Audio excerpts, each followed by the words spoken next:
तो Pokemon journey के episode 83 ने बहुत सारे लोग को रुला दिया। बहुत सारे लोग ऐसा कहने लगे कि ये शायद पोकेमॉन का सबसे सैडेस्ट एपिसोड था। पर्सनली मैंने पोकेमॉन जर्नी एपिसोड 68 के बाद नहीं देखा। मैं रुका हूँ कि कुछ ज्यादा अमाउंट के एपिसोड अगर जमा हो जाएंगे तो एक ही बार बिंज वॉच करूंगा। तो इसलिए मुझे पता नहीं कि एपिसोड कितना ज्यादा सैड था या कितना रुलाने वाला था। लेकिन जब मैंने लोगों को इसके बारे में बात करते हुए सुना तो मेरे दिमाग में एक ही चीज आई कि मेरे हिसाब से ऐसे कौन से एपिसोड्स है या कौन से मोमेंट्स है जो सैडेस्ट है पोकेमॉन के। तो मैं सोचने लगा कुछ आइकॉनिक मोमेंट्स जिन्होंने मुझे ऑलमोस्ट रुला दिया था, और इनमें से एक तो ऐसा मोमेंट है या एक तो ऐसा एपिसोड है जिसमें मैं सच में रोने लगा था। तो मैं आज इसी चीज के बारे में बात करने वाला हूँ। बट इससे पहले कि मैं वीडियो स्टार्ट करूं, अगर आप लोग ने अभी तक मेरे चैनल को सब्सक्राइब नहीं किया है तो कर दो, बिकॉज मैं ऐसी पोकेमॉन के अमेजिंग कंटेंट लाता रहता हूँ। सो बिना किसी और बातचीत के साथ चलिए इस वीडियो की शुरुआत करते हैं।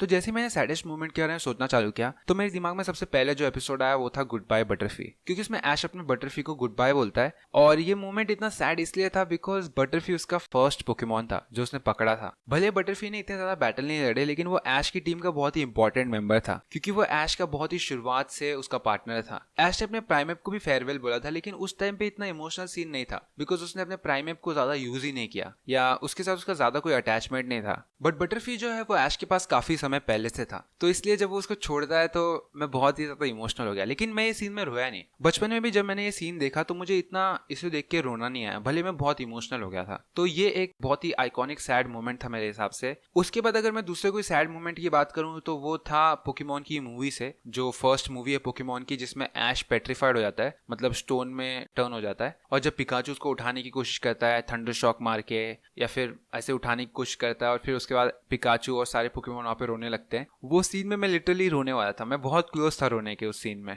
क्योंकि वो सीन बहुत इमोशनल है। उसमें ऐसा मालूम पड़ता है कि पिकाचू के लिए कितना इंपॉर्टेंट है ऐश। ऐश के बिना ऐसा लगता है पिकाचू को कि वो क्या करेगा। तो सीन के बारे में आज भी सोचता हूँ तो मुझे बहुत ही सैड फील होता है। लेकिन ये एपिसोड में भी मैं नहीं रोया, और ऐसे बहुत सारे एपिसोड है जो देख के मैं बहुत सैड हुआ लेकिन मैं कभी रोया नहीं। जैसे फॉर एग्जाम्पल जब ऐश अपने चाइजार्ड को चाइजार्ड वाले वैली में छोड़ता है, वो भी काफी इमोशनल एपिसोड था लेकिन मेरे को रोना नहीं आया। उसके बाद अगर एक और मूवी की बात करें तो वो थी सर एरोन वाली मूवी, जो लुकारियो वाली मूवी है। उसमें जब लुकारियो अपने आप को सैक्रिफाइस करता है, उसको मालूम पड़ता है कि सर एरोन जो थे उन्होंने भी अपनी ऑरा इस फॉरेस्ट को बचाने में या इस वर्ल्ड को बचाने में लगा दी। तो लुकारियो भी जब अपने आप को सैक्रिफाइस करता है तो वो सीन बहुत इमोशनल रहता है। और उसी मूवी में एक मेरे हिसाब से एक बहुत ही अंडररेटेड सैडेस्ट मोमेंट है, वो है जब म्यू पिकाचू को रोकने की कोशिश करता है वहां से जाने के लिए। पिकाचू जब ऐश को ढूंढ रहा होता है और म्यू उसको रोकने की कोशिश करता है, उससे मालूम पड़ता है कि म्यू कितना अकेला है, उसको कितने दोस्तों की जरूरत है। तो वो सीन भी मुझे बहुत सैड लगता है, बहुत इमोशनल लगता है। लेकिन अगर पोकेमॉन के कोई ऐसे मोमेंट की मैं बात करूं जिसको देख के मैं रोने लगा था तो वो था पोकेमॉन सन एंड मून का। सन एंड मून का आई थिंक एपिसोड 20 या 21 में ऐश लिटन को पकड़ता है, और वो मेरे हिसाब से पोकेमॉन का सबसे सैडेस्ट एपिसोड या सैडेस्ट मोमेंट है। बिकॉज लिटन जो रहता है वो एक स्ट्रे कैट रहता है, उसका कोई नहीं रहता है, वो सिर्फ खाना चुराता है अपने खाने के लिए, ऐसा हमें पहले लगता है। लेकिन बाद में हमें मालूम पड़ता है कि उसका एक मास्टर है, और वही मास्टर उसका सब कुछ है, पेरेंट है और उसका दोस्त है, वो सब कुछ है उसके लिए। लिटन जब भी स्ट्रीट से कोई खाना चुराता है तो वो जाके स्कॉटलैंड को देता है।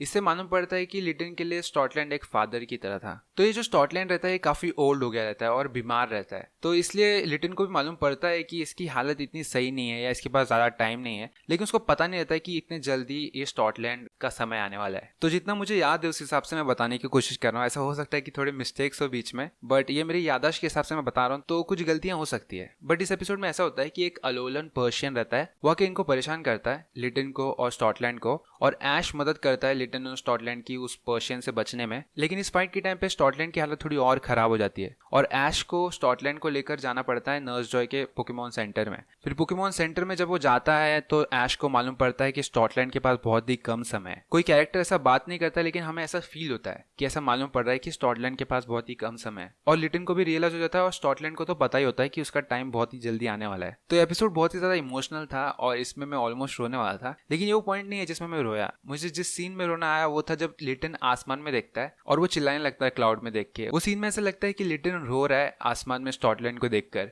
और उस सीन में मेरे आंसू रुके नहीं, मतलब मैं एकदम फूट फूट के रोया हूँ उस सीन में। और वही मेरे हिसाब से पोकेमॉन का सबसे सैडेस्ट मोमेंट है। लेकिन मैं एक चीज क्लियर कर देता हूँ, मैंने पोकेमॉन जर्नी देखा नहीं, ना ही एपिसोड 83 देखा है, तो ऐसा हो सकता है कि वो एपिसोड बहुत ही ज्यादा इमोशनल हो या सैडेस्ट मोमेंट हो पोकेमॉन का। लेकिन मेरे हिसाब से जो लिटन का एपिसोड था वो सबसे सैडेस्ट पोकेमॉन का एपिसोड था। So that was it for the video guys. अगर आप लोग को आज का ये वीडियो पसंद आया तो इस वीडियो को लाइक करना और मेरे चैनल को सब्सक्राइब करना। मैं आता रहूंगा ऐसे पोकेमॉन के कंटेंट्स के साथ। लेकिन इससे पहले कि मैं गुड बाय बोलूं, मैं चाहता हूं कि आप लोग कमेंट करके मुझे बताओ कि आपके हिसाब से कौन सा था सबसे सैडेस्ट मोमेंट पोकेमॉन का। बस इसी के साथ मिलते हैं नेक्स्ट वीडियो में, तब तक के लिए गुड बाय।